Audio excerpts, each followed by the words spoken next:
Hey, everybody, welcome to this week's episode of Making Sense of It All. I'm your host, Jesse Stakes, and I'm very pleased to bring you Scott Coble this week. Scott, thank you so much for joining me. It's a pleasure, Jesse. Thanks for having me.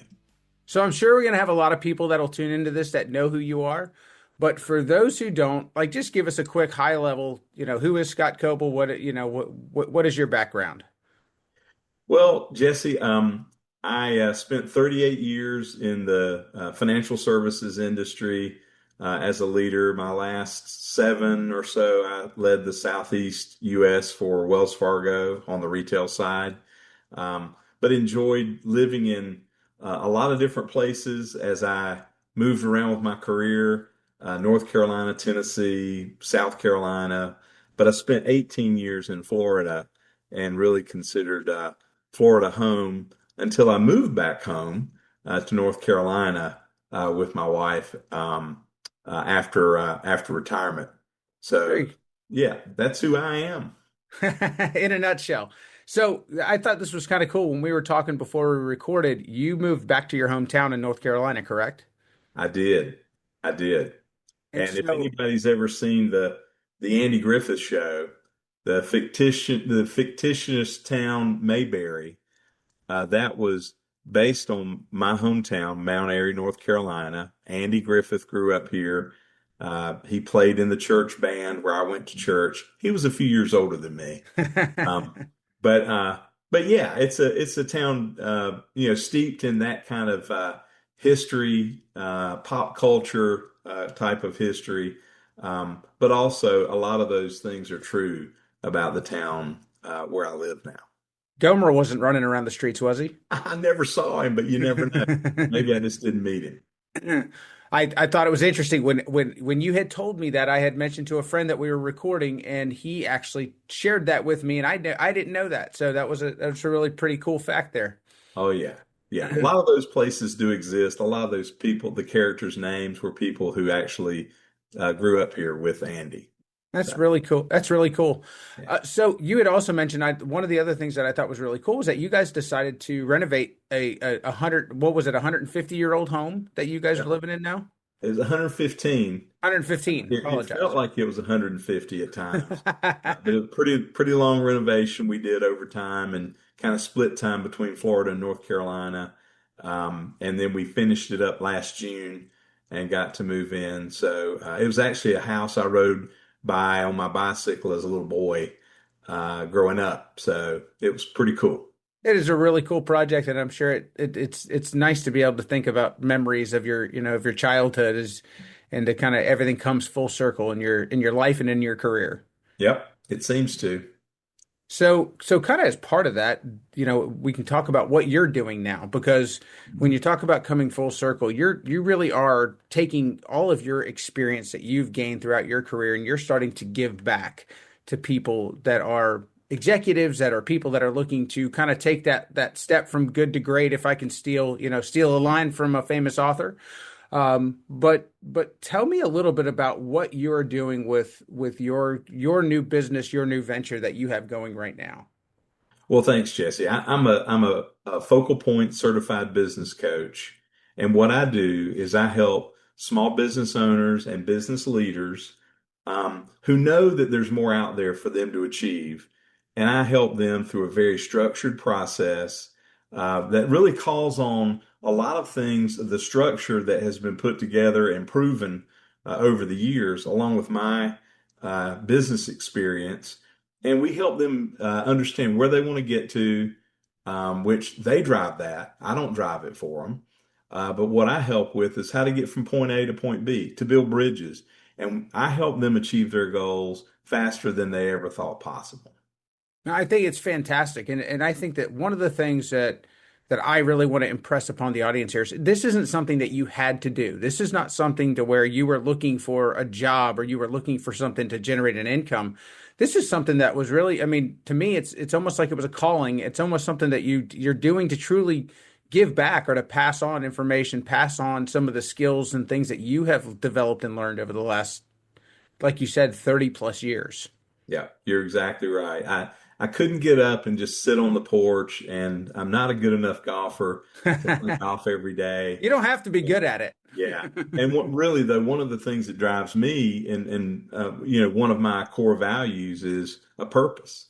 And I told my wife when I decided to retire, I said, I'm going to retire, but I'm going to find my next purpose. And this is it. I think it helps people achieve their goals. It helps people gain clarity because most people, you know, when they buy a small business or they open a small business, there was a reason they got into it. They had a Hmm. vision of what they wanted to create. And sometimes, you know, life intervenes with the business and they get really focused on keeping the doors open that day. You know, a lot of things that you just have to do as a business owner.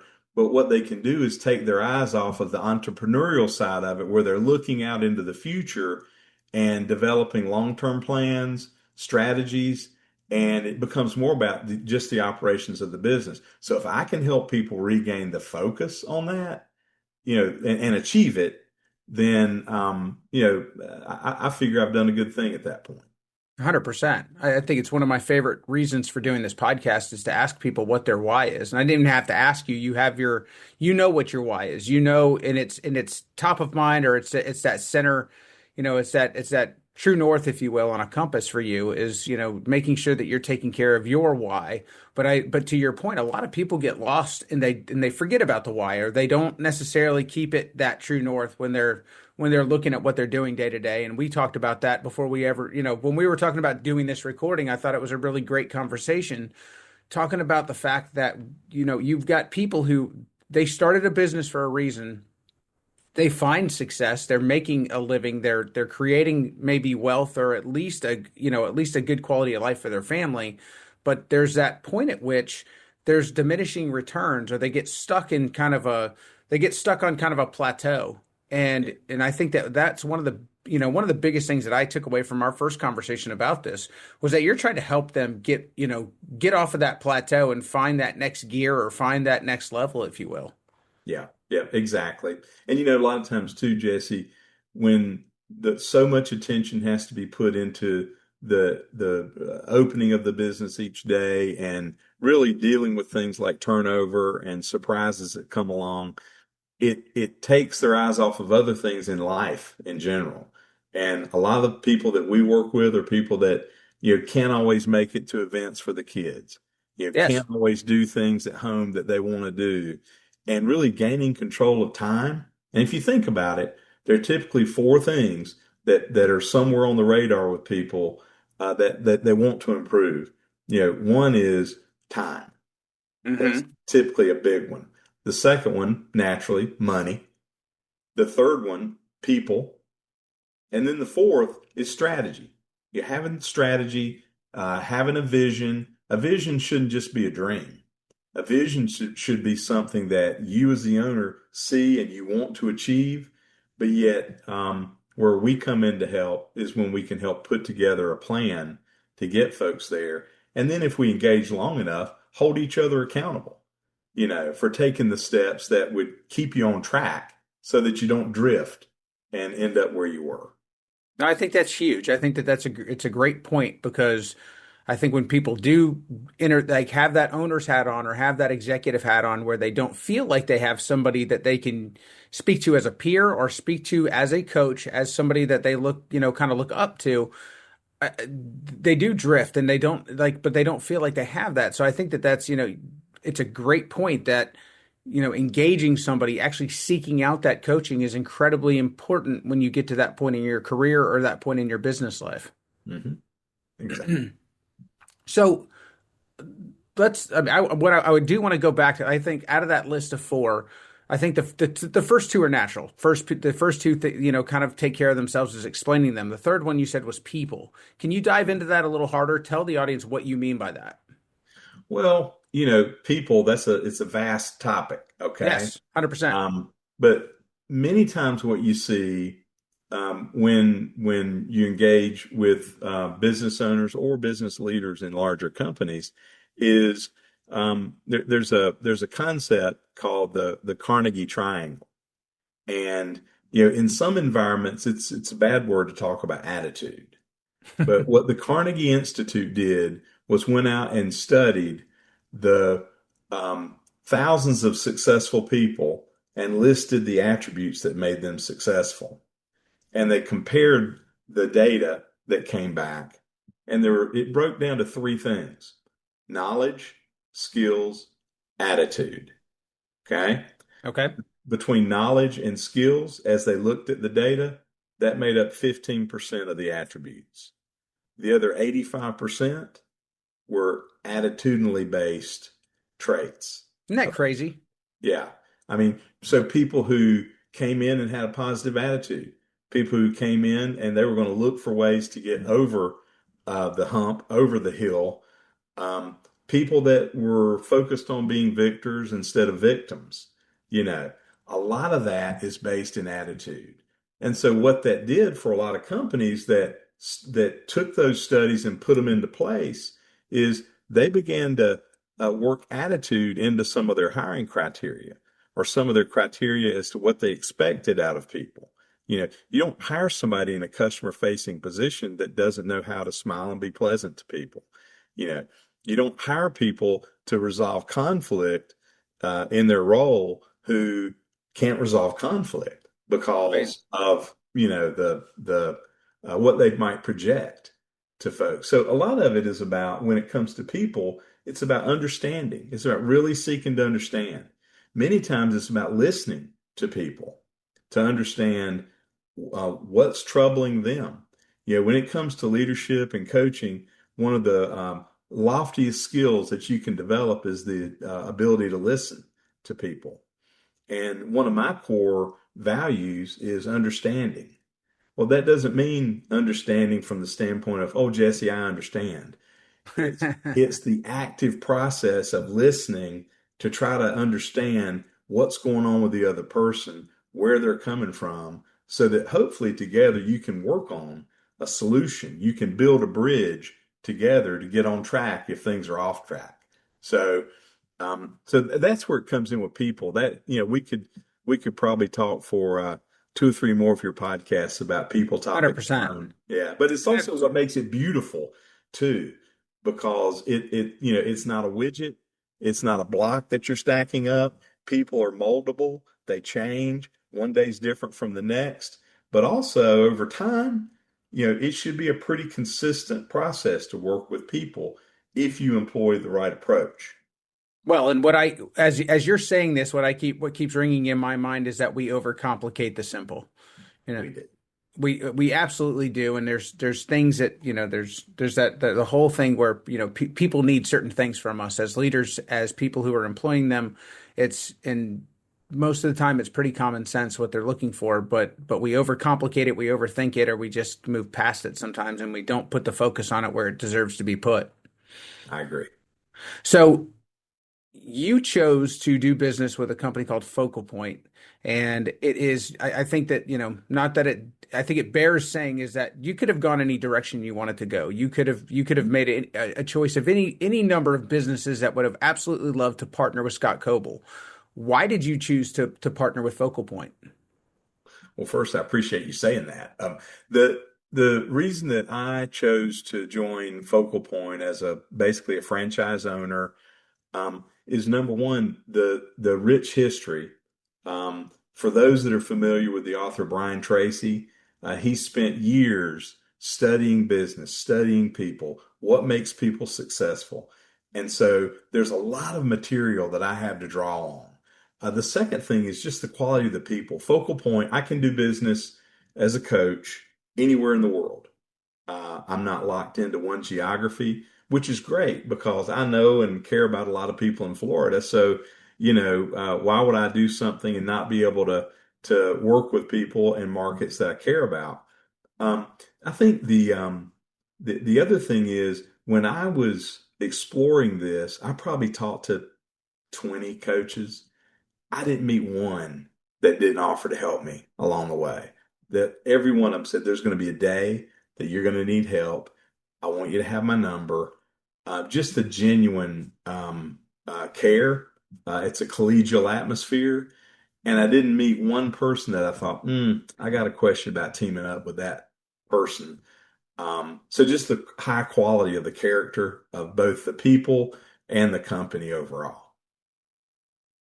I think it bears saying here, you didn't one time mention the tools and the things that they provide you that are, the actual physical things are the actual tangible things that the company provides, which they provide a ton. I mean, I've looked at it. I've done a little research on it since you and I started talking about doing this, and I don't think that there's another company in the executive coaching space that's going to provide you the backup, it's not going to give you the things, the tools and the visual aids or the anything that where your customer needs something to where you're not going to there's nothing that you're going to need that you're not going to be able to call upon from Focal Point that support your, kind of your journey that you're taking with your client as well. Yeah, you're right. It's vast, but what my job is to understand who I'm working with, what their specific needs are, because you can boggle number one my mind, but also your client's mind if you pull things off the shelf to come to them with that don't pertain. They're Yes. going to scratch their heads, and my goal is to add value. I don't help people unless I'm adding value every time we get together. Well, first thing I have to do is I'll go back to listening and understanding, and then bringing the right thing to the table for each person that fits their exact needs. Yeah. I'm gonna tell a little story here on you, and I can't believe I was thinking about it the other day. It's 15 years ago now. Like it blows my mind that it was 15 years ago. But when I first went to work for Wells Fargo in a partner role, um, it was very it felt very big at the time. It felt, it was an intimidating task just because I had went from a very focused sales role into saying, okay, help this large region, sell the same product and service that I was selling, but it just felt big. And you were one of the first people that I met when I came in the door, and it left an impression on me my whole career. Because the first thing that you said to me was, "How can I help you?" And I was used to many executives or many people in a position of power and influence essentially telling me, "Here's what I need from you," or "Here's what I'm expecting of you." And it was very unique because when I came in the door, you said, "How can I help you? How can I serve you?" And like I said, it left an impression on me that I haven't forgotten in 15 years. So if listeners can take something just about you and about your approach to people, I think it's second to none. And I also think that it's very different when you see somebody that has the true ability to help somebody and the desire to. Well, I appreciate that. You did your part too, though. Don't forget that. Not well, I mean that part I had control over. You don't have control over the way that people have their attitude towards you and how they welcome you in the door. Well, Jesse, I used to tell a story about, yeah, I began 40 years ago as a summertime teller. And Okay. there used to be two people in the commercial area that I would send folks to, and one was named Jim, one was named Jerry. And I'd send folks to Jim, I'd never hear anything back. Jim didn't really correspond with me as he walked through the lobby. And then on the other hand, Jerry um, would come back to me and say, "Hey, thanks for sending Mr. or Ms. So and so over to me. Let me tell you about what we did. Let me tell you why that was so important." Well, how do you think that made me feel? Oh, like $1 million. Right. And so I And used you to actually tell learn that. from it. Oh, yeah. And I used to tell that story to people throughout my career, and I would say, be Jerry, don't be Jim. You know, if you Amen to want to be that. successful, be Jerry, don't be Jim. And these days, there are a lot more Janes and Doloreses and folks like that too. So pardon me for the lack of diversity there, but it was the times, I'll just tell you. No doubt. Well, and I think that that's like you said, it's the times and everything, everything has to change with the times, but the point is very well made. And Yeah, we shouldn't get lost in the language of it. that's right. So with your partnership with Focal Point, are you focusing on any industries like specifically, or are you open to all? Is it kind of open to anybody who is interested? Yeah. Well, the first thing I'd say is I am open to all. I want to help people. I want to help companies because I think they're the backbone of communities. Um, The two target markets I have though are small businesses between 1 and 100 employees that are in sales range anywhere between startup to 50 million. And then on the corporate side, mid to senior level business leaders who want to grow. I've got a lot of experience in helping leaders grow within larger companies as well. So it takes advantage of the two things I spent basically my life doing, and that is helping leaders be better leaders, but also working with business owners on things they want to achieve. Um, and but again, I'm open to helping anyone that needs help. No doubt. Well, this is probably gonna, it's a question that we kind of touched on, but is there a high demand? Do people realize that, when they get to a point, do you find that people realize, hey, I need coaching, I need somebody to help me? Or do you think that it's something more that people have to get pushed towards, like, okay, you have too much on your plate Mhm. and you need to seek out, that next level of teaching, that Mhm. next level of coaching? Which do you see one, kind of, is there one or the other, or is it a mix of both? I think it's a mix of both. And, is it a high volume thing as um, um, is it as robust as the sale of self-help books? No, Sure. it isn't. But a lot of business owners that I've interfaced with, that's where they began. What happened though is maybe they got the book read, maybe. Uh, Hmm. but then a week later, life happened and all the plans that they thought they made, which by the way, most didn't write down, they went by the wayside. Right. And so what I would say is um, there's no one path that leads somebody to wanting to work with a coach. One is maybe personal desperation because they feel like they're paying a price at home. Hmm. The other is, Jesse, over 10,000 people in America turn the age of 65 every day. Okay. And so some people are starting to think about transitioning the business, whether that's just selling the business and retiring, transitioning to another generation, or transitioning to somebody who's working with the company.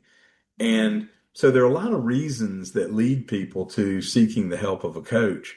But if somebody's getting ready to exit a business, they need to be thinking about that at least minimum 5 years ahead of time if they don't want to sell a devalued business. When a catastrophic health event happens, that business has just lost value. No Yeah, doubt. yeah. So there are a lot Scott, of reasons to sum it up, and I'm willing to talk to people. I have conversations all the time with folks. It doesn't mean that I'm the right coach for them. It doesn't mean that they're the right company or business leader to work with. But it all starts with a conversation.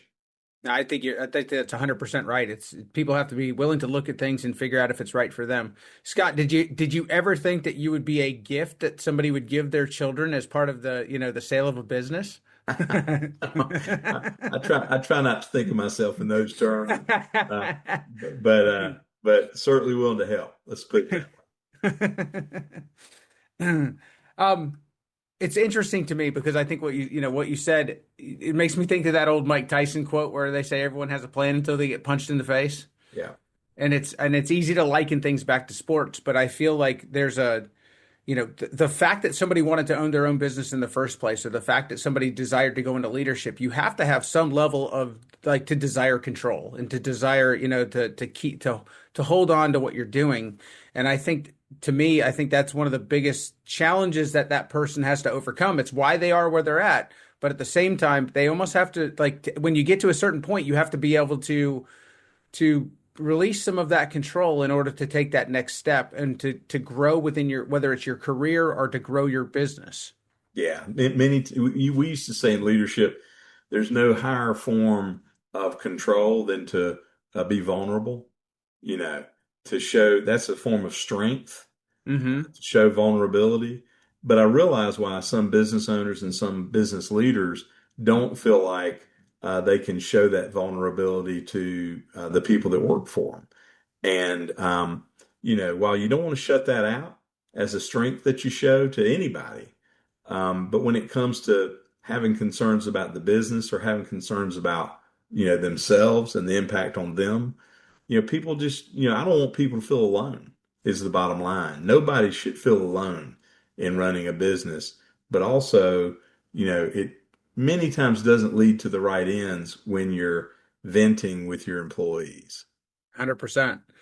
So along those lines, and I think that this is technology is starting to make people feel like they're not alone. And Mm. artificial intelligence is, starting to creep into everything. How do you see artificial intelligence interfacing with that whole coaching and consulting business model? Hmm. Pretty general question there, but I'll let you run with it. Yeah, but the bottom line is it's in every business right now, and it's a irresistible force, so to speak. But like when I think about me, um, I use AI when I'm doing communications with people Yes. because talk about being vulnerable. I'm not so self-assured to think that when I send an email that my way of, I'm no Longfellow or anybody like that when I'm writing. So I've gotten to where with when the tool's available, I'll click to say what's a better way to word this, and many times I'm like, yeah, that's that's good, that's good. Hmm. Now the base information came from me, so it wasn't like AI did it for me. AI recrafted it for me. Hmm. Things too, like scheduling appointments. AI is driving some of that in my practice. Um, AI sends a little note saying, "Hey, thanks for the conversation afterwards." So it's a communication tool, but also it's being used in deeper ways in coaching. Now, I don't employ this, but it is being used in things like data analysis. Hmm. Um, Certainly, looking at what are some data-driven insights that might um, suggest certain types of coaching strategies. So it is at work there. But then the other thing is, you got to look at some of the risks as well. The information security risks that are present. You dump too much into an AI bot and say, hey, do this for me. Well, there's nothing to ensure that that is safe in every Yes. sense. People So, don't realize it's the open web. Like when you're putting something, unless it's your own, contained artificial intelligence model, it is you're putting it out there for really for everybody's consumption, and people yeah, don't think about that. They think they're just sharing it with Chat GPT or a yeah. Copilot or something like that. Yeah. And so you've got to be cautious. And that's why I've got limitations right now on how I use AI. I would never put any of a client's information in AI because, I deal on a strictly confidential basis with clients, and that includes artificial intelligence. So I think you got to watch it Yes. with it. But what I'm doing is I always try to be realistic about changes. And I've dabbled with AI some in certain parts of my practice, and it's helpful to me. But I'm not going to relinquish the human side, the human connection side of things. I find that's the best way to develop relationships, to develop business with people. And so that's never going to go away with me. I'm that kind of old fashioned, but I also want to make sure that I'm enough on the cutting edge to understand. Right. Yeah, It's one of those things I think helps with the old out of sight, out of mind, where yeah, you can, like you said, you can have an automated schedule, make sure that your name and make sure that your thoughts are staying in front of somebody. Whereas before these tools existed, you had to schedule that out. It had to be part of what you were doing every single day. And so it took up your time, which is one of our greatest, assets that we have. But you like if you were, that old adage that somebody has to have seven touches before they remember your name.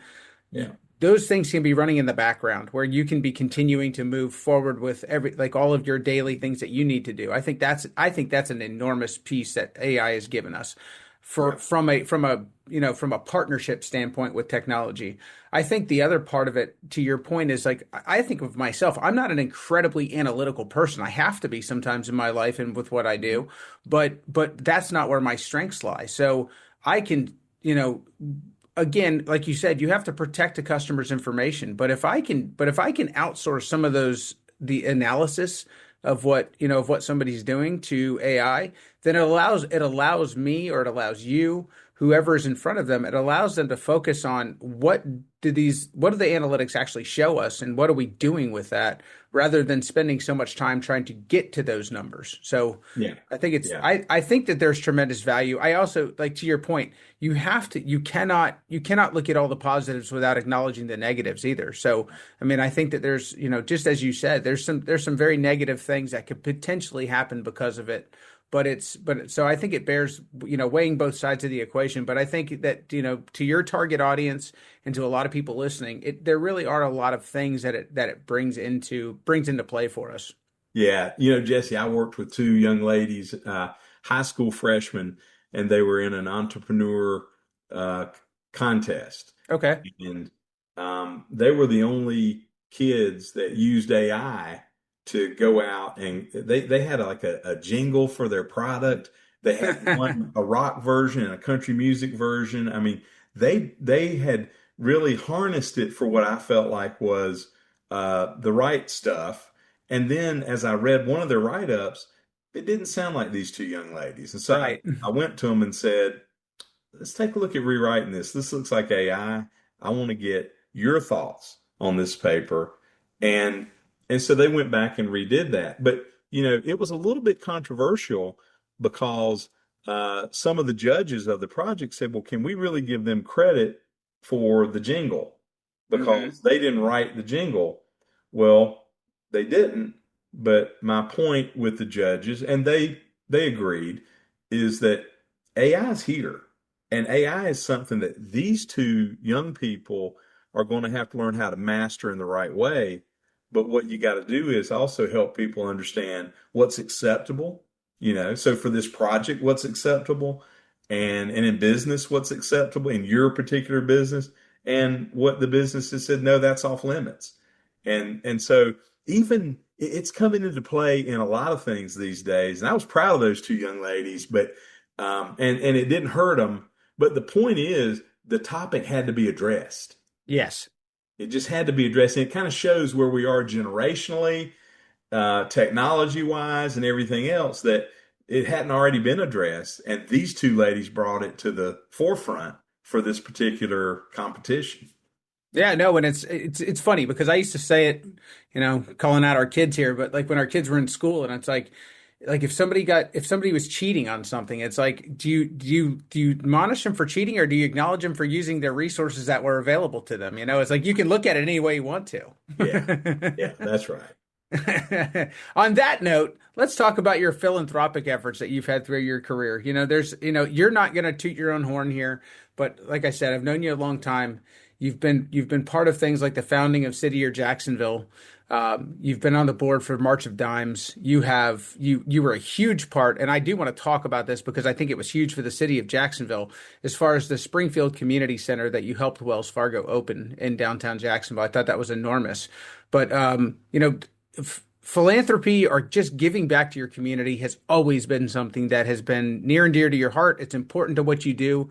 And I just, I wanted you to talk a little bit about this because I think that everybody who's in a position of leadership, or who is, has been blessed with the ability to be successful, there is a responsibility, or there's something, that I think people have, a responsibility to community, a responsibility to other people to give back. And you do it willingly. You have done it because you want to, not because you have to. So I would love to hear your thoughts on that. And, just in general, you don't have to call out a lot of the things you do, but I do think that what you do it's been fantastic, and it definitely has benefited the communities that you've lived in. Well, I appreciate it. Jesse, just growing up, look, my dad died when I was 3 years old. And I got to reap the benefits of a lot of other people's um, volunteerism as a boy. Yes.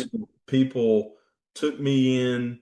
I would have never done some things had it, and I would have never gone on a camping trip. I didn't have a father to take me on a camping trip at the time, and so so I benefited. And so the way I looked at it is, one of my responsibilities in my community was to find ways to give back. I'm really fortunate to work with Wells Fargo and Wells Fargo's commitment to communities. The Springfield historic Springfield Community Center. It started out as about 15,000 square feet on the second floor of a building that looked like people had just gotten up 30 years ago and left their desk and, walked off. And, there were roaches on the floor and all kinds of just stuff. And we got into it and we started talking to partners in the community around what do you need?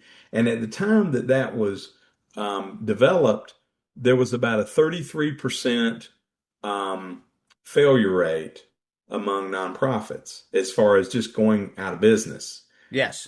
It was in that 2008, 2009 time period. And so what was first and foremost is they didn't have square footage. So what we did was we worked to come up with an idea. We put it out for bid to say, all right, who would be a good nonprofit partner? Because what we wanted to do is be an incubator.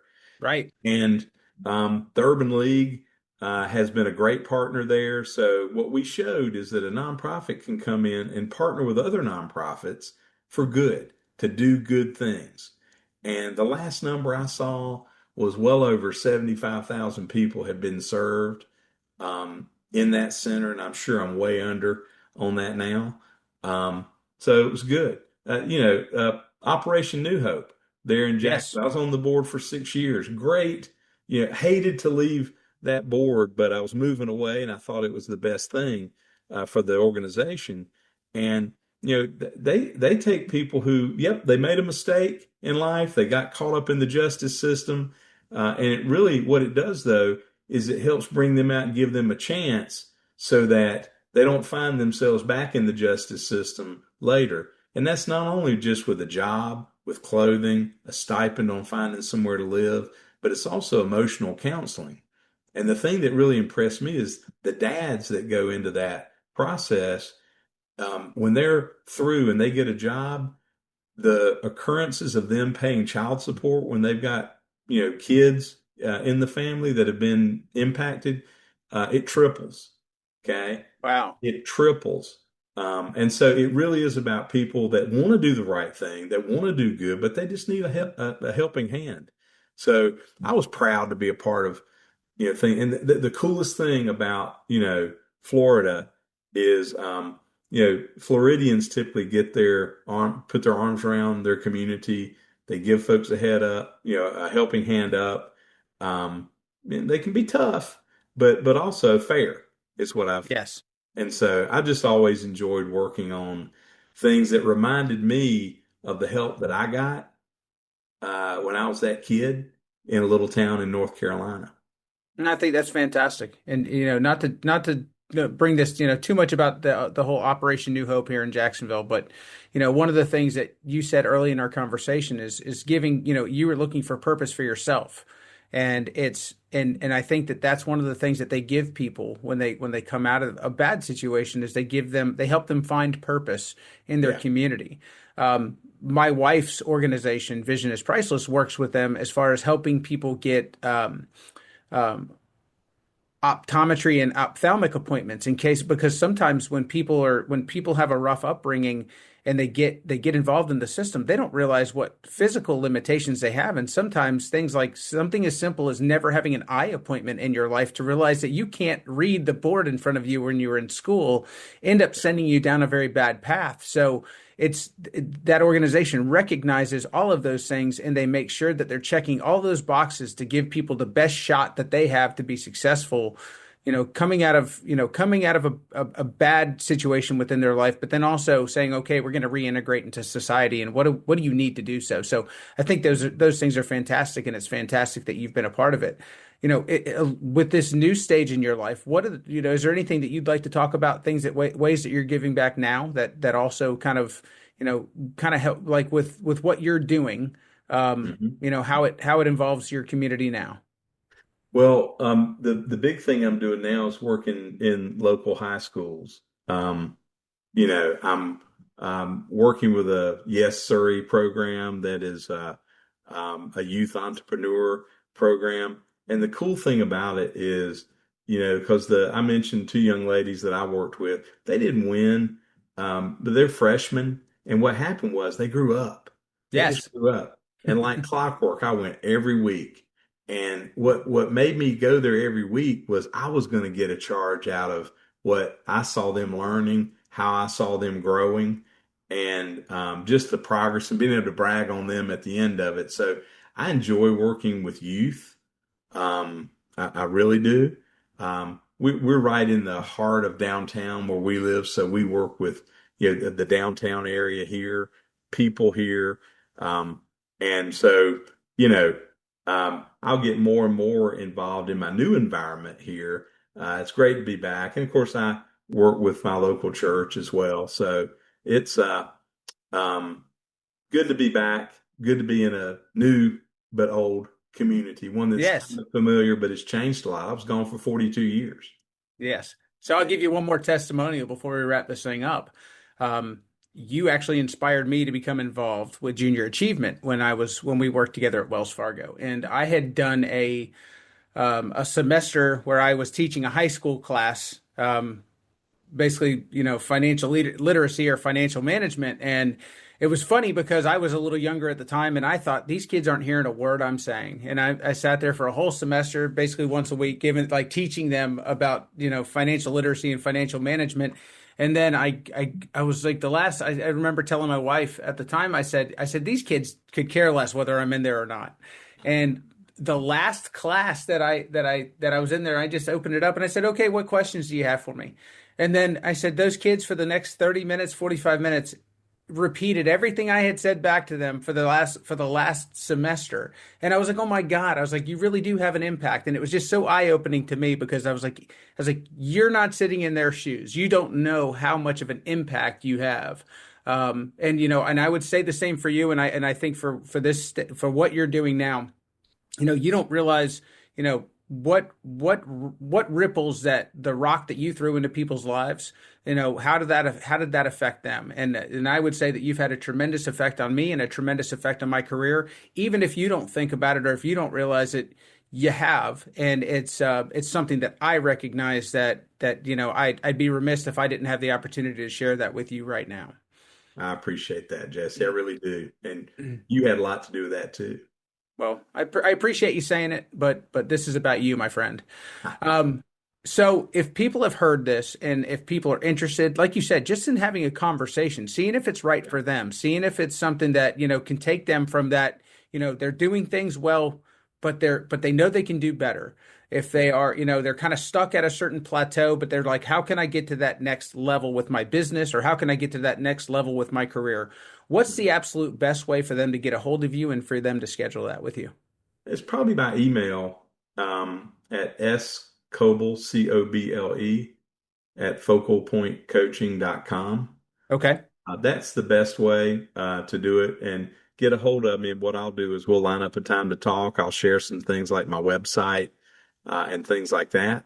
And we'll have a good discussion. I talked with somebody last week, and it's not going to be the right thing for him to work with me necessarily because his need was a little bit different. But we're having another conversation because that's what he needs, you know.